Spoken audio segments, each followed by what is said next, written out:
देवाची आवडी आवडीन देवा देवाची आवडी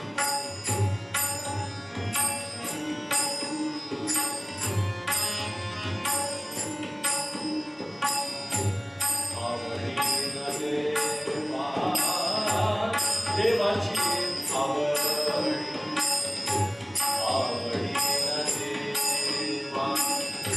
कैसा सुसजीवा कैसा सुसजीवा पडताई देवाची आवडी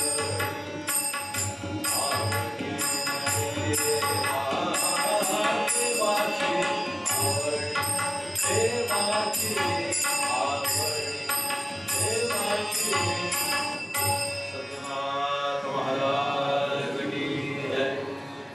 धाव धाव रे दयाळ सच्चिदानंदा विश्वमंगळ तुझ्या कृपेचा सोहळा दाखवी सोडवी अधर्म हातीचा स्वाधीन करी धर्माच्या जेथे तुझ्या पायाचा वियोग नाही ज्ञान प्रकाश बुद्धीसे भक्ती उल्हास अंतरासी यमदम डाग देहासी शुद्ध भावे माझे वैखरी वसावे धर्मकीर्तन करावे प्रवचने साहित्य रंगावे सभे माझे मी तो अज्ञानी जडजीव वक्तृत्वाची नेणे सोय माझ्या अंतरीचा भाव कळो सगळा जरी विषय अत्यंत गहन पूर्णवादे केला सुगम तरी सद्गुरु कृपेण बुद्धिमुखे आता एवढेची वरदान द्यावे जी सेवका लागून जेणे हा जनता जनार्दन तोषे लगा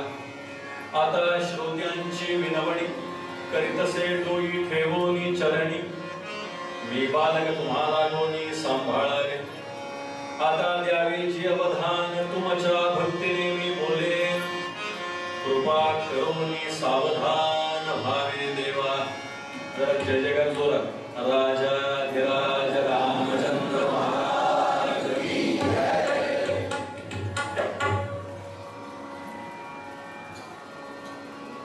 बुद्धिदाता श्री गणेश सद्गुरुनाथ डॉक्टर रामचंद्र प्रल्हाद पारनेरकर महाराज सद्गुरुनाथ डॉक्टर विष्णू महाराज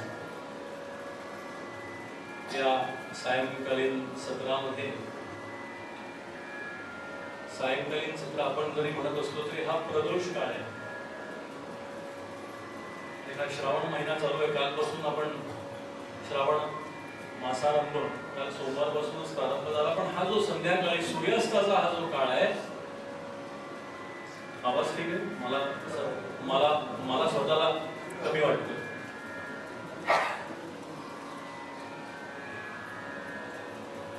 हा जो संध्या सुवर्ण मध्य पाहिजे फार लोक फार काही सद्गुरुनाथ महाराज हा जो संध्याकाळचा हा काळ आहे आपण त्याला संध्याकाळ म्हणतो पण हा प्रदोषाचा काळ आहे संध्याकाळी हा जो काळ आहे हा काळ संध्याकाळपासून मध्यरात्रीपर्यंत म्हणजे शेवटच्या प्रहरापर्यंत तो रात्रीचा जो काळ आहे त्याला वेगळं नाव आहे त्याला निशीथ काल असं नाव आहे हा प्रदोष काळ आणि शिवपुराणात असं सांगितलं आहे या प्रदोष काळी महादेवाच्या पूजनाकरता सर्व देव उपस्थित असतात सद्गुरुनाथ महाराज म्हणून हा अत्यंत श्रेष्ठ काळ आहे वेदकालीन संस्कृतीपासून आम्हाला हे संस्कार केला गेला की हा प्रदोष काळ म्हणून दिव्या दिव्या दीपत्कार हे सर्व कशासाठी संध्याकाळी बाहेर जायचं नाही घरी थांबायचं कारण संध्याकाळी जो बाहेर निघतो त्याच्या शक्तीचा निकास होतो जो घरी राहतो त्याचा विकास होतो सद्गुरुनाथ शाब्दिक त्याच्याकडे जाऊ नका आमच्या संकीर्तनकारांना सवय असते फक्त त्यातला मुद्दा लक्षात घ्या की संध्याकाळी बाहेर का जायचं नाही आज मनुष्य नेमका दिवे लागणीलाच कुंडली गवरदा. आणि मग काय होतं हे समाजात आपण बघता. हा प्रदोष काळ, म्हणून या प्रदोष काळामध्ये या श्रावण महिना असल्यामुळं या पार्वती परमेश्वराचं स्मरण करूया. नागेश्वर भगवान की, त्याचं स्मरण कायम व्हावं. शिवपुराणांतर असं सांगितलेलं आहे की नुसती शिव शिव या दोन शब्दांचा उच्चार केला तरी महापातकांचा नाश होतो. शिव शिव आपण म्हणतो ना, एखादी वाईट गोष्ट घडली तर तोंडून सहज शब्द निघतो शिव शिव. त्याच्या मागे हा सगळा हा भाग, हा अभ्यासाचा भाग आहे. असो, जो मी अभंग सेवेला घेतला आहे, देवाची आवडी आवडीन देवा कैसा सोस जीवा पडे तरी. म्हणून काल मी अभंग म्हटला, आज सगळा अभंग म्हणायची गरज नाही. पहिल्या चरणावरच अजून मी स्थिर आहे. देवाची आवडी, आपण आवडीबद्दल विचार करतो. आणि काल मी तो थोडासा प्रसंग सांगितला, फार महत्वाचा प्रसंग आहे. हा भागवतामध्ये हा भाग समाविष्ट झाला. हा प्रसंग असा आहे की काल थोडस मी सांगितलं की हा यदुकुल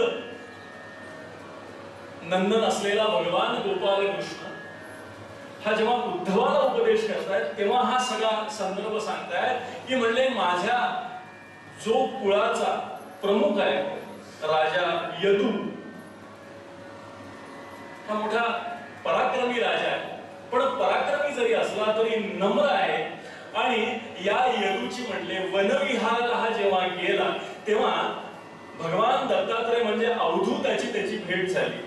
आणि मी अवधूत या शब्दाचा अर्थ सांगितला, ज्यांनी आपल्या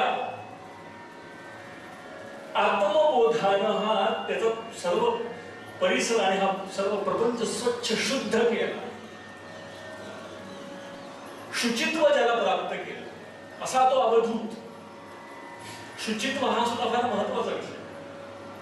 ज्ञानेश्वर महाराज म्हणतात, शुची शुची गांग तोये अवघे पाप तापही जाये, परंतु तेथे आहे बुडणे एक.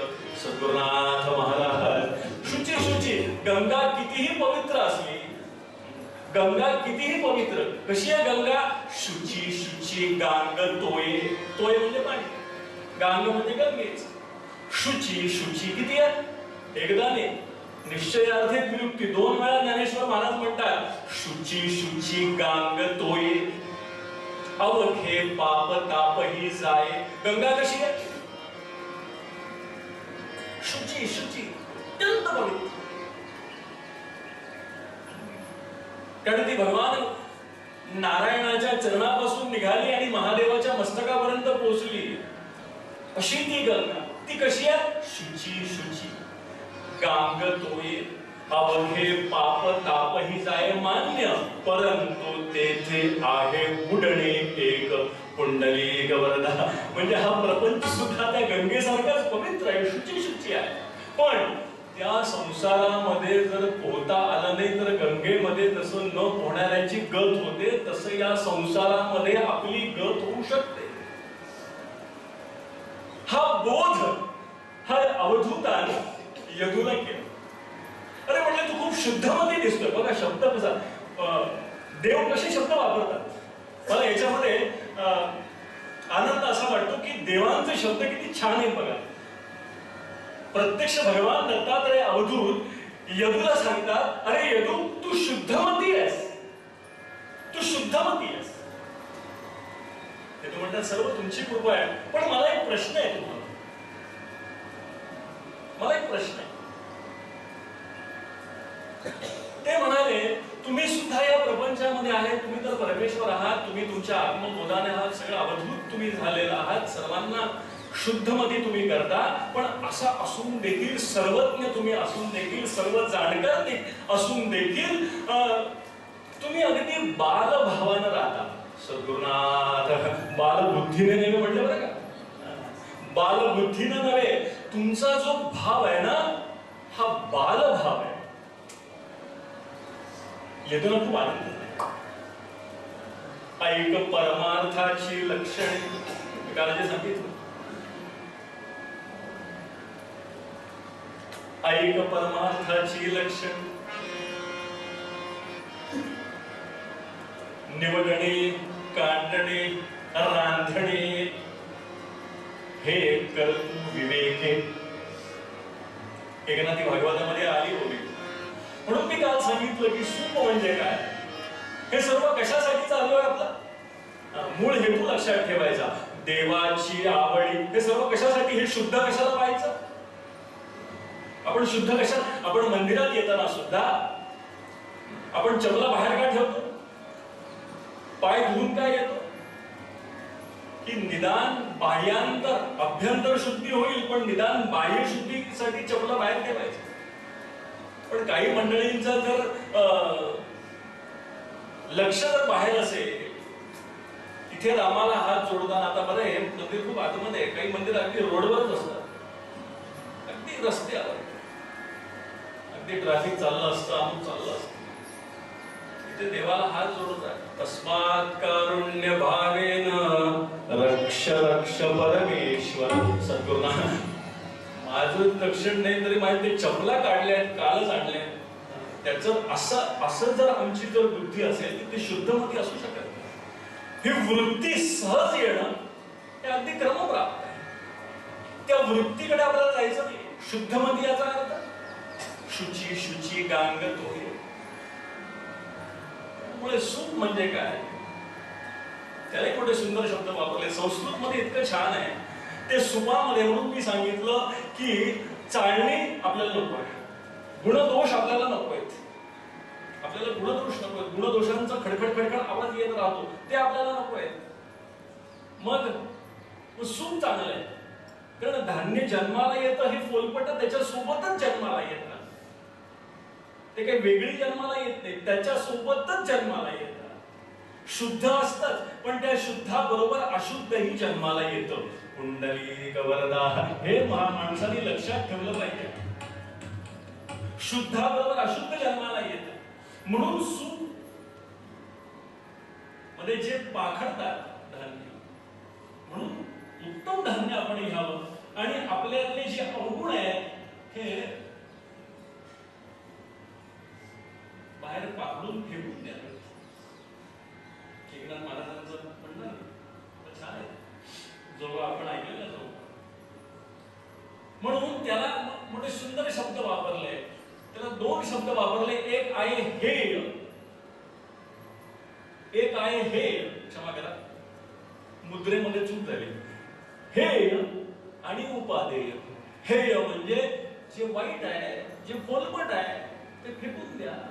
आणि उपादेय म्हणून उपासनेला दृढ चालवावे. उपशब्द फार महत्वाचा. हेय म्हणजे जे अशुद्धी आहे ते काढून टाका आणि चांगलं आहे ते घ्या. उपादेय घ्या, हेय टाकून द्या. हे जर माणसांनी बरं एकदा केलं चालतं का? गाडीला सुद्धा 6 महिन्यात करावीच लागते सर्व्हिसिंग. तर माणसाला किती वेळा सर्व्हिसिंगची गरज आहे सांगा. म्हणून उपासना ही नित्य सांगितली, कधीतरी नाही. दृढ चालवावे रोज. त्यांनी परमेश्वराचे आपण आवडीचे हेय आणि उपादेय. म्हणून असा जो शुद्धमती झालेला आहे, म्हणून सुपानंतर ही तिसरी प्रक्रिया मी काल सांगितलं, चुलीची प्रक्रिया, स्वतः तप्त व्हायचं. सुपामध्ये काय सांगितलं मी काल तो शब्द सांगितला, जे चांगलं आहे ते घ्यायचं.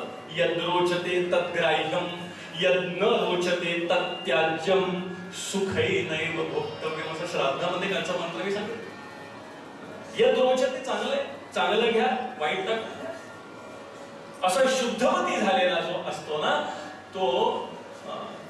तो या देवाच्या आवडीला पात्र होतो. नीट शब्दाकडे लक्ष द्या. पात्र होतो, प्राप्त होत नाही.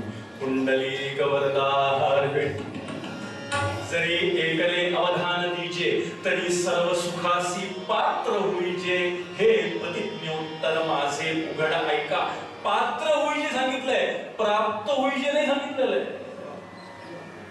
प्राप्तव्य हे नंतर आहे, आधी पात्र तो हो. एलिजिबल तर हो, अगदी शुद्ध शब्द. अर्हता तर मिळव, त्याला अर्हता शब्द आहे.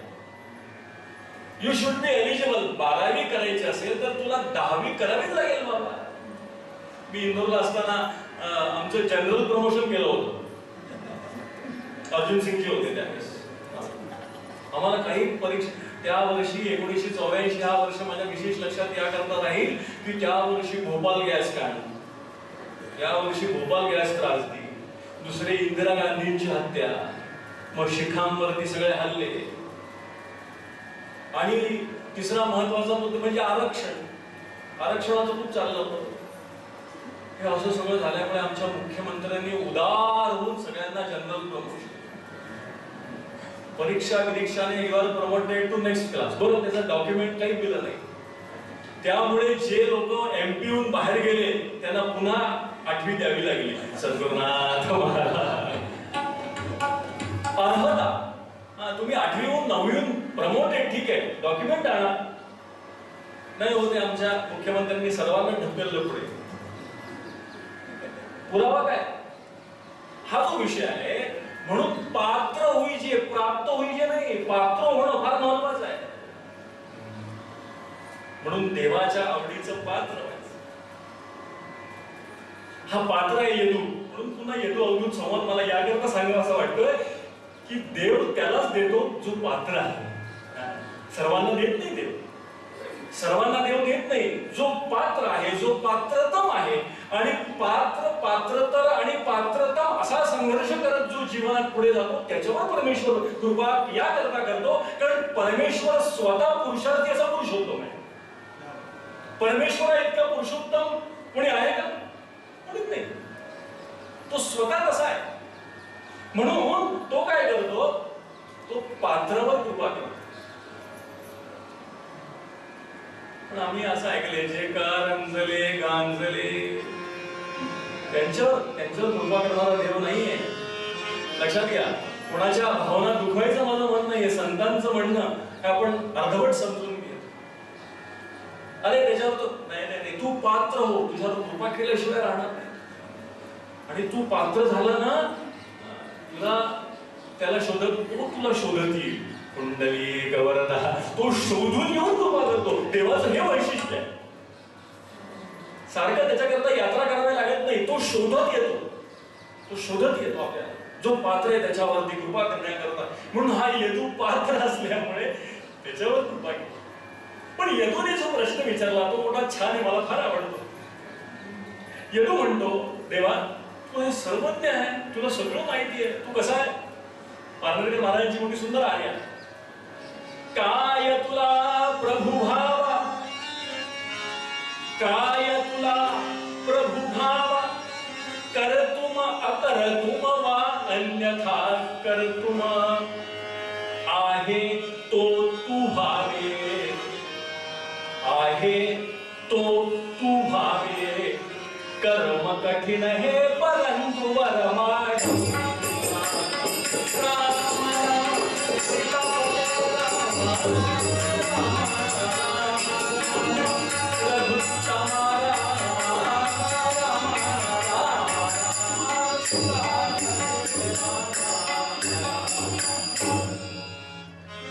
काय तुला प्रभु भाव, तुला देव हवाय का? आधी देव हवाय का, मग देवाच्या आवडीबद्दल नंतर बघू. तो आधी पात्र आहेस, तो कसा आहे देव? अनेकांनी अनेक वर्णनं केली त्या परमेश्वराबद्दल. कसा आहे? करतो, अकरतो, अन्यथा करतो. मोठे सुंदर शब्द आहे, त्याचं आपण चिंतन करतो. पण हा येतो म्हणतो की तुम्ही बालभाव आहे तुमचा. हा बालभाव कसा तुम्ही ठेवता हो? लक्षात घ्या, जो जितका मोठा असतो तो तितका सामान्य असतो. कुंडली कवरदा, हा सामान्यत्व हे आपल्याला वाटतं ते फारच सामान्य दिसतो. ते सामान्य दिसतो, तो असतो असा. आपल्याकडे अनेक असे मोठे विचार ना. तुम्हाला काय होतं, कधी कधी त्याचा आपण अर्थ वेगळा घेता. खूप मोठे मोठे लोक असतात इथे. आमचे दुबे काका आहेत, रामचरितमानसचे उत्तम प्रवक्ते आमच्या पारनेरला त्यांची प्रवचन झाली. लोक म्हटले असं आम्ही ऐकलंच नाही कधी, कशाला त्यांच्यासमोर स्तुती म्हणून करत नाही, पण किती सामान्य आहेत ते. आणि पुन्हा बालभावाने आहेत. बालभाव हा सर्वांना प्राप्त होत नाही, ती परमेश्वरी कृपा असते. नारदावर नारायणाने कृपा का केली? कारण नारदांचा बालभाव आहे. ते ज्ञानी आहेत, पण ज्ञानी जरी असले तरी त्यांचा भाव बाल आहे की आपण त्या परमेश्वराचं लेकरू आहोत, असा त्यांचा भाव आहे. आम्हाला इथून चालले होते, कबीर चालले होते, खूप छान आंबे लागले होते, खूप सुंदर आंबे लागले होते. काय म्हणते, सुंदर आंबे आहेत, वा वा वा.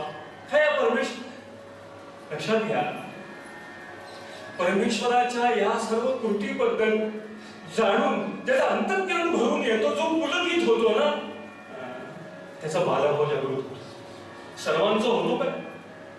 सर्वांचं होत नाही. आपल्याला वाटतं. तर इथे सुद्धा मी पाहिलं सकाळी, इथे आपण कधी पाहिलं ना, आंबे लागले झाडांना. अरे श्रावणामध्ये आंबे, तुला आश्चर्य वाटलं? तो तर चैत्र वैशाख असेल, भरपूर आंबे लागले. त्या परमेश्वराचा या कृतीचं गुणगान करत चालले संत कबीर.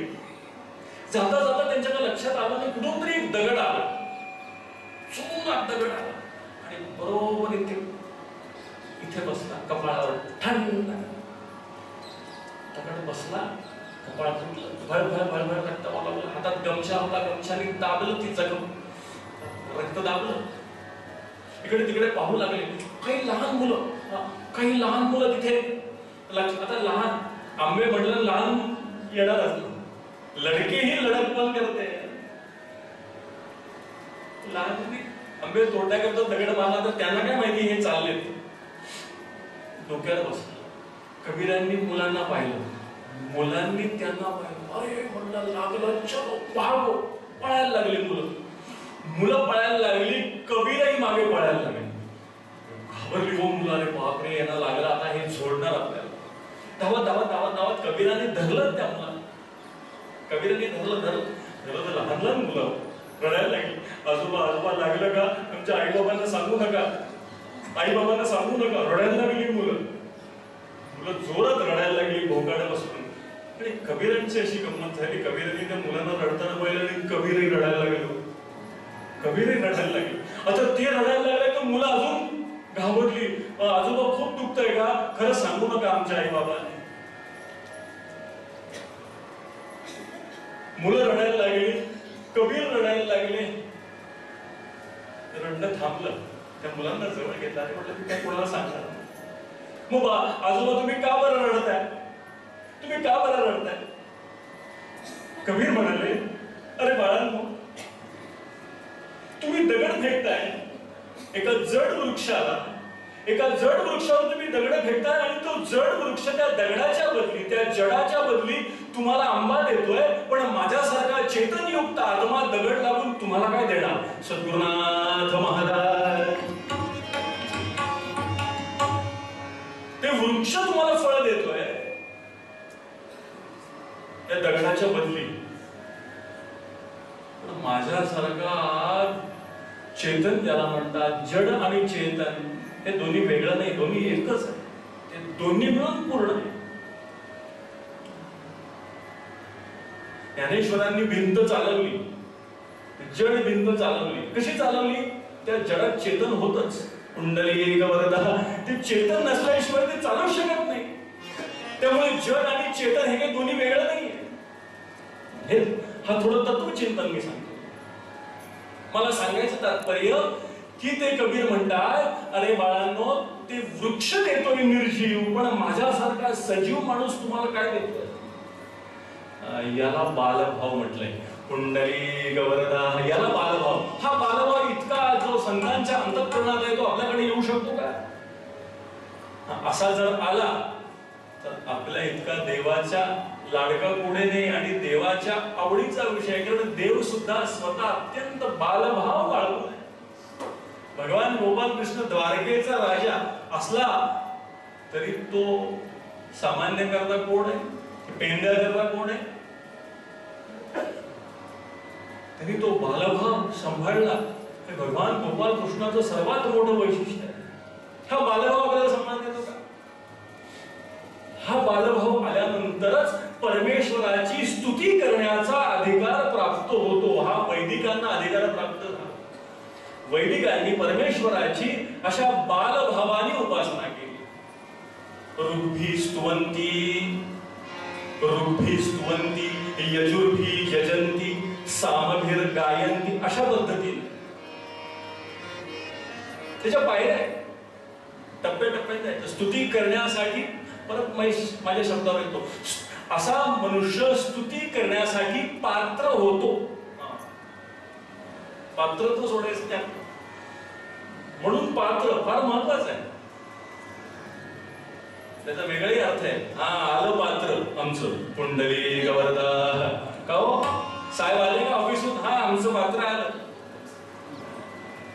त्याचा वेगळा अर्थ. आमच्या महाराष्ट्रात अजून आहे, नांदेड, परभणी, बीड इथे तर अजूनच छान प्रेमाचा शब्द वापरतात. सौभाग्य होते आलं आमचं येड, पुंडली येड. पण हे येड म्हणण्यामध्ये त्यांचं प्रेम आहे. स्तुती करण्यासाठी पात्र व्हावं लागतं. किती पायऱ्या येतो त्या देवापर्यंत जाण्यासाठी. देवाची आवडी पारनेरकर महाराजांचं असं म्हणणं आहे की माझ्या आवडीनं मी देवाला नको आवडू दे, देवा तुझ्या आवडीनं मी देवा तुला आवडू दे. किती अवघड आहे सांगणे, अवघड आहे. मलाच ते समजलं नाही अजून काय सांगावं. माझ्या आवडीनं मी तुला आवडायला नको देवा, तुझ्या आवडीनं तुला आवडू दे. अगदी साधा आजच्या काळात सांगू का उदाहरण. आई वडिलांना सांभाळायचं आज हेच मोठं फार प्रश्नचिन्ह. आई वडिलांना सांभाळायचं पण आपल्या मर्जीनं नाही, त्यांच्या मर्जीनं. सद्गुरुनाथ हे जर कळलं हा अभंग कळला, हे जर कळालं तर अभंग कळाला. आपल्या मर्जीनं त्यांच्या मर्जीनं हे पात्र होण्याकरता भक्त पुंडलिक यांनी त्याच्या मर्जीनं आईवडिलांना सांभाळलं नाही, आईवडिलांच्या मर्जीनं आईवडिलांना सांभाळलं. म्हणून पांडुरंगासारखं येऊन उभा राहिला. थांब देवा. काही जण म्हणतात फेकून फेकून काय दिलं, तर असंच दिलं. थांब जरा. परमेश्वरा जो थांबवू शकतो तो आई वडिलांचा किती आवडीचा असेल सांगा. माता आणि पिता हे गुरुची तत्वना.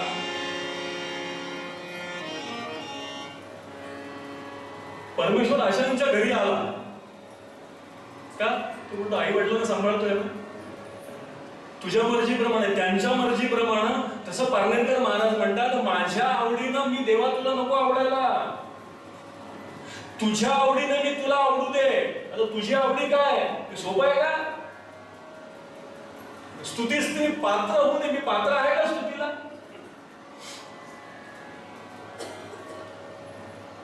स्तुतीला मी पात्र आहे का? स्तवार्थ तुझिया तुझ्या समकवी जधी जन्मती. काय सुंदर आर्य आहे. श्रुतीज्ञ हे म्हणे सदा स्तविल आमची केली थी.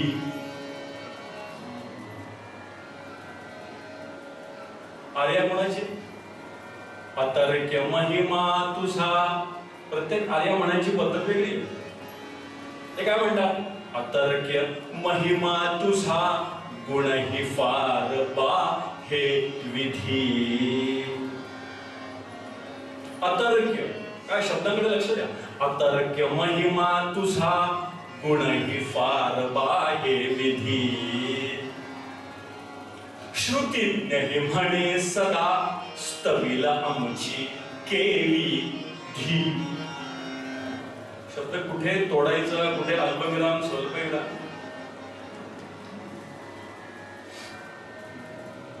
तरी तरी जन यथामती, तरी जन यथामती, स्तवनी जाहले सन्मती. स्तवार्थ तुझिया तुझ्या समकवी जधी जन्मती. सद्गुरुनाथ रामचंद्र महाराज की. त्याचे काय करूया? सद्गुरुनाथ रामचंद्र महाराज की. शब्दांचा आनंद घ्या. आर्या कोणी लिहिली आहे? मोरोपंतांनी. मोरोपंत पराडकर. मोरोपंत आमच्या महाराष्ट्राचे, त्यातल्या त्यात बारामतीचे. बारामतीला पूर्वी चांगली माणसं होती बरं का. सद्गुरुनाथ महाराज. शब्दच कसा आहे? एकमती नाही, बारामती. अशा बारामतीचे हे मोरोपंत काय शब्द वापरतात? अतर्क्य, अथर्क्य. लॉजिक आहे का ते? परमेश्वर एवढा मोठा आहे, परमेव्योमन नाही. अर्जुनाला सुद्धा दिव्य दृष्टी देऊन मग ते त्याला कळलं का नाही? म्हणून तो कसा आहे? अतर्क्य. तर्क नाही हो. ज्या समर्थ रामदास स्वामी महाराजांनी तिरडीवर मेलेल्याला उठवलं, नीट लक्ष द्या. इथे आपण थोडासा विचार करा, मला काय सांगायचं त्याचं. आपल्याला माहिती आहे तो सगळा प्रसंग मी वर्णन करत नाही, आपण ऐकलं असेल. पुण्या जन्मासाठी आशीर्वाद देता अशा मृत व्यक्तीला तिरडीवरनं उठवणारे समर्थ रामदास स्वामी महाराज. अन्यथा कर्तुम शक्ती, परमेश्वराची अन्यथा कर्तुम शक्ती ज्यांच्याकडे नित्य वास करून आहे असे समर्थ रामदास स्वामी महाराज. साधं सांगत नाही, राष्ट्रगुरु वगैरे ते सांगत नाही. एकच सांगतो माझ्या अभंगाच्या दृष्टीने सापेक्षत्वामध्ये, समर्थ रामदास स्वामी महाराज म्हणजे रामाची अन्यथा कर्तुम शक्ती. अन्यथा कर्तुम शक्ती मी सांगणार आहे. काय अन्यथा कर्तुम शक्ती? कर्तुम अकर्तुम पेक्षा अन्यथा कर्तुम ही परमेश्वरी कृपा असते. बरोबर. हे सर्व फक्त परमेश्वराचा अधिकार असतो, रिझर्व्ड. हा फक्त देवाकडेच हा हक्क आरक्षित असतो. अशा देवानं ज्यांना हा अधिकार दिला, ठीक आहे, प्रत्येक वेळेला मला म्हणजे अगदी साधा सिंपल सांगतो, अरे प्रत्येक वेळेला मला आठवण करण्याची गरज नाही यार, हा तू वापरून टाक. कुंडली गबरदा, ही ताकद समर्थांची. प्रत्येक वेळेला मला हाक मारायची गरज नाही. अर्थात ते तुला योग्य वाटते ना, डू द नीडफुल. हे रामानं समर्थांना हे ताकद. नीट लक्ष द्या, चिंतन आहे. ज्या मृत व्यक्तीला उठवलं, मग आपण त्याच्याबद्दल म्हणतो त्यांचं नाव दशपुत्रे, मग अष्टपुत्रे होत.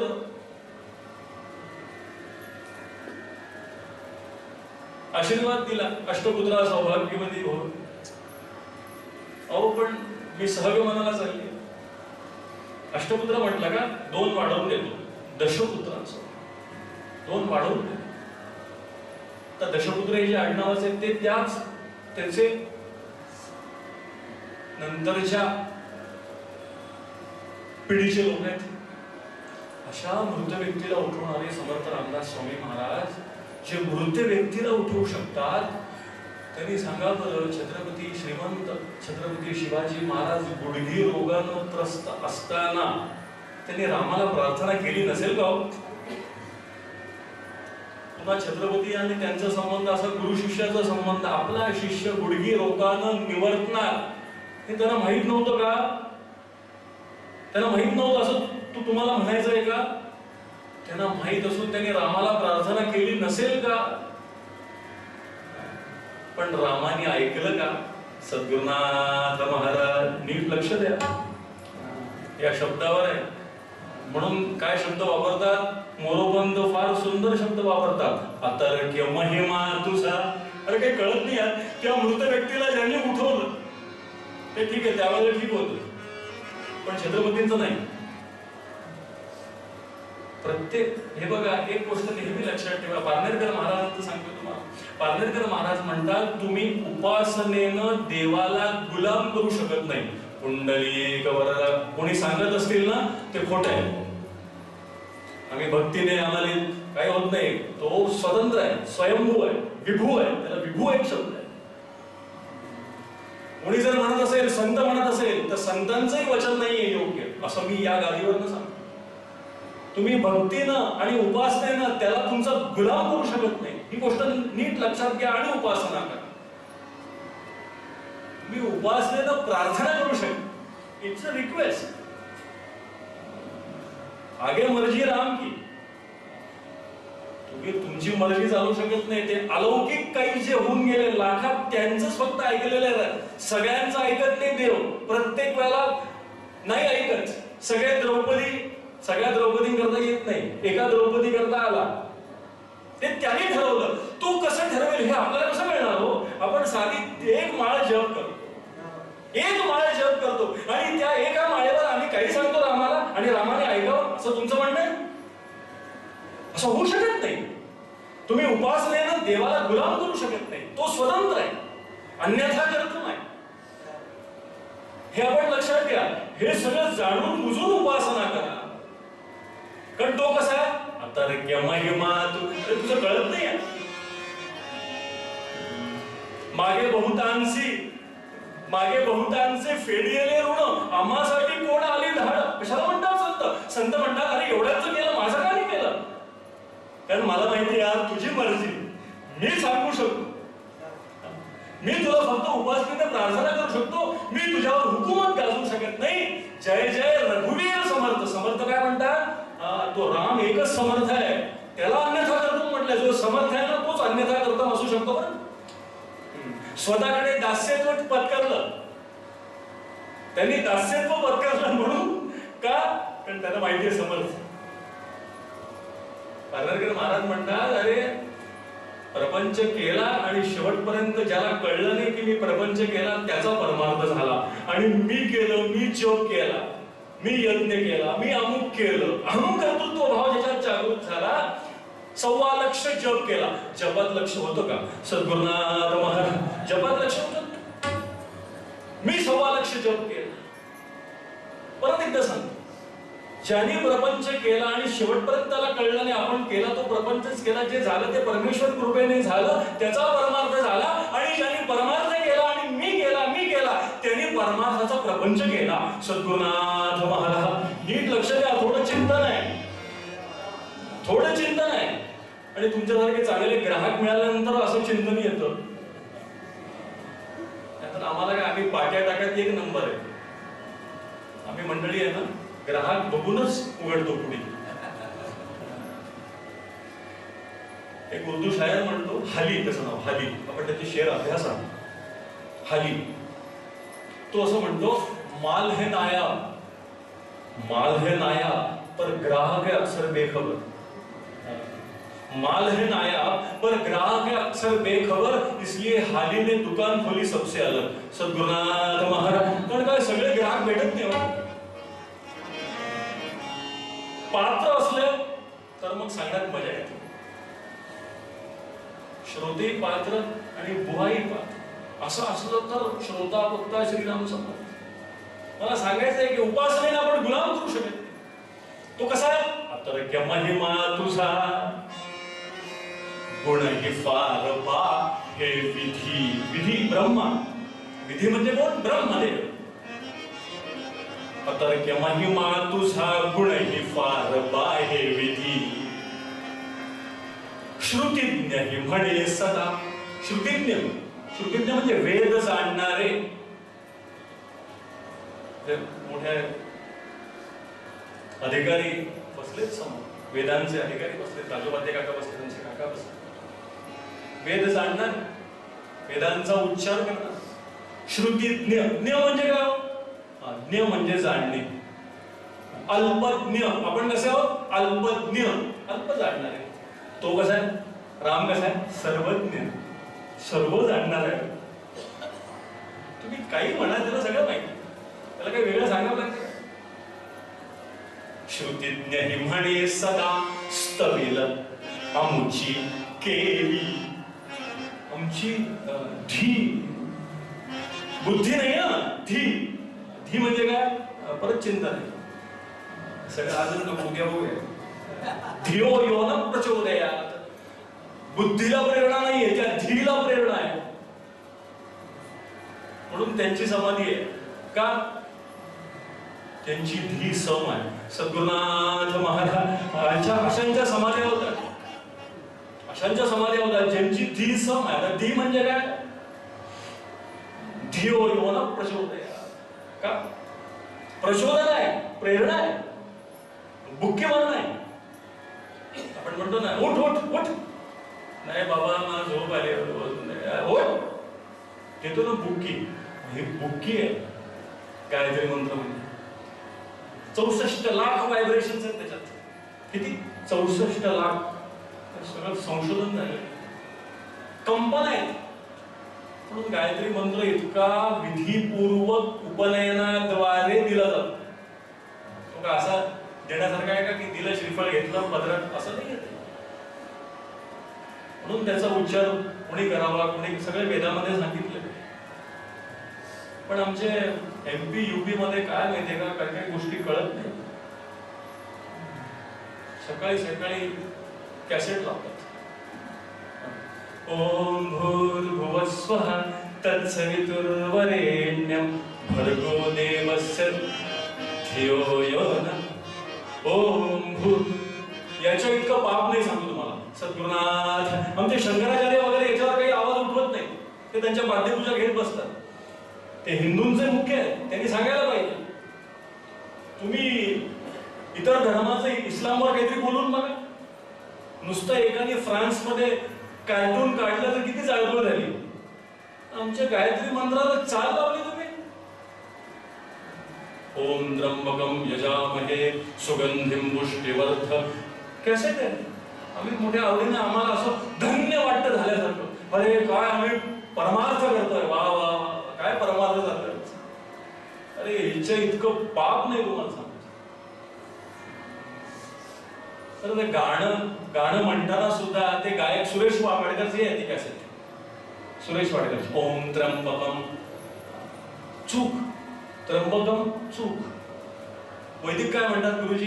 त्र्यंबकै, त्र्यंबकै यजामहे, त्र्यंबकम चूक. 35 मार्क सुद्धा नाही, फेल. जे सुरेश वाडकर म्हणतात, तुम्हाला नाही म्हणत. वैदिकांना विचार. मी संध्या घेतो, मी कायम द्यायचं असतो म्हणून सांग. त्र्यंबकै यजामहे, काही काय लक्षात आलं. म्हणून धी, हे सगळे धी असल्याशिवाय या गोष्टी आकलन होत नाही. म्हणून त्या धीला प्रेरणा आहे. मेधाजनन नावाचा संस्कार आहे उपनयनामध्ये. हे सर्व मी का सांगतो? हे रामायण पात्र होण्यासाठी. कुंडलीक वरदा. हे थांबूया. अतर्क्य महिमा तुझा. फार वेळ पाहिजे या सगळ्या गोष्टींसाठी. पण आजच्या काळामध्ये असं आहे, मला शंकराचार्य स्वामी महाराजांनी सांगितलं, विद्याशंकर भारती करवीर पीठ त्यांचं चरित्रही लिहिलं. आमच्या पारनेरकर महाराजांचे पूर्वाश्रमीचे अनुग्रहित, म्हणजे संन्यासाश्रमाच्या अगोदर अनुग्रहित होते. 70च्या सुमारास त्यांनी उपासना घेतली. पारनेरकर महाराज गिरगावला त्यांची चालू होती संकीर्तन. त्यावेळेला त्यांनी उपासना घेतली महाराजांना. गणपतीची उपासना मिळाली. इंदोरला त्यांची होती कीर्तन. त्यावेळेला महाराज नेहमी जायचे त्यांच्या कार्यक्रमाकरता. महाराज त्यांना उपासना नाही. त्या शंकराचार्यांनी त्याच्यावर खूप आशीर्वाद त्यांचा मिळाला, महाराजांकडे सहवास मिळाला. ते म्हणायचे आजच्या काळामध्ये कीर्तन कसं असलं पाहिजे. ते म्हटले श्रोत्यांची मांडी बदलण्याच्या कीर्तन संपलं पाहिजे. सद्गुरुनाथ महाराज मांड्या हालायला लागल्या. म्हटलं आपण उत्तरांगाला जाऊया आपण. मला कसं, आय नीड फुल अटेन्शन. मांडी हल्ली म्हणून मी पूर्वरंग थांबवला. चतुर श्रोत्यांच्या लक्षात आलं असेल. काही श्रोते असतात, अरे यार किती देर लगेगी बुआ, जल्दी निपटो. अरे बुआ को निपटने को टाइम है. कुंडली वरदा. त्याला हिंदी कळतं त्याच्यासाठी आहे. बुआ ये इतने जल्दी निपटने वाले मालूम ऐसे नहीं. अतर्क्य महिमा तुझा गुणही फार फार. किती गुण आहेत तुझे, किती वर्णन करावे. शिवमहिम्नात अशी तरी समस्या कज्जलम सिंधू पात्रे सुरतरुवर शाखा लेखनी पत्र मुरवी लिखती यदि गृहीता शारदा सर्वकाल. काय सुंदर आहे. शारदा सर्वकाल तदपि तव गुणानाम ईश पारम न याती. तुझ्या गुणाचं वर्णन किती करावं पण त्या गुणाचं वर्णन करायला मी पात्र आहे का. आम्ही हरदास पात्र आहोत का. कधी कधी चिंतन करतो की आम्ही एवढं परमेश्वराचे गुणानुवाद त्याच्यासाठी आम्ही पात्र आहोत का. त्यासाठी काय केलं पाहिजे. देवाची आवडी आवडेल देवा. त्याच्या आवडीचं होण्याबद्दल आवड किती दूरचा विषय पण निदान पात्र आहोत का. निदान SSC पास आहोत का. आगे देखेंगे 11वीं. गुण ही फार इतके गुण आहेत ना. गणाधीश जो ईश सर्वा गुणांचा मुळारंभ आरंभ तो निर्गुण. गणाधीश जो ईश सर्वा गुणांचा. काय किती अवघड आहे. सगळे गुण एक परमेश्वरच आहे त्याच्यात सर्व गुण आहेत. सर्व गुण संपन्न आहेत. पण त्यातले षडगुण वेगळे. ते षडगुण म्हणजे सगळे गुण आहेत. अनेक गुण आहेत. हजारो गुण आहेत. आणि आमच्यात कसं आहे खूप दोष आहेत. म्हणून शुचित्व आमच्या ठिकाणी नाही. शुचित्व प्राप्त करणं हा खऱ्या या श्रावण मास कीर्तन सत्राचा मूळ हेतू आहे. सद्गुरुनाथ फक्त तुम्हाला नाही मला सुद्धा श्रोता वक्ता आहे. फक्त श्रोता म्हणत नाही. नुसतं श्रोत्यांना नाही दोघांकरता महत्वाचं की त्या गादीवर उभं राहण्यासाठी आम्ही पात्र आहोत का याचा सुद्धा आम्ही नेहमी विचार करत असतो. आपण एवढं लोकांना सांगतो. लोक सांगे ब्रह्मत नाही पण आम्ही पात्र आहोत का. कारण तो कसा आहे तर के महिमा तुझा. म्हणून हे चिंतन फार महत्वाचं चिंतन याकरता आहे. पण आपल्याला देवाचा आवडीचं हवे आणि ते आपल्या आवडीने नसून देवाच्या आवडीने असं पारनेरकर महाराज म्हणत असल्यामुळे ते काय व्हावा ते समजण्याकरता मी सुद्धा मुक्त चिंतन मांडण्याचा प्रयत्न करतो. यथाशक्ती यथामती. मी सांगतो ते सर्व बरोबर आहे असं नाही. मी स्वतःच तुका म्हणे होय मनाशी संवाद आपलाच वाद आपणाशी याचं नाव पूर्वरंग. इतरांना सांगायचं नाही माझंच मला सांगतो. याच्यात कितपत खरं आहे खोटं आहे. श्रोते तुम्ही काय तुमच्याकडे सूप आहे तुम्ही पाकडून घ्या. चाळणी ठेवू नका. गुणदोष प्रत्येकात आहेत. सुपानं हेय टाकून द्या उपादेय ग्रहण करा. अपूर्व पद्यात पारनेरकर महाराज सांगतात देवाची आवडी आवडी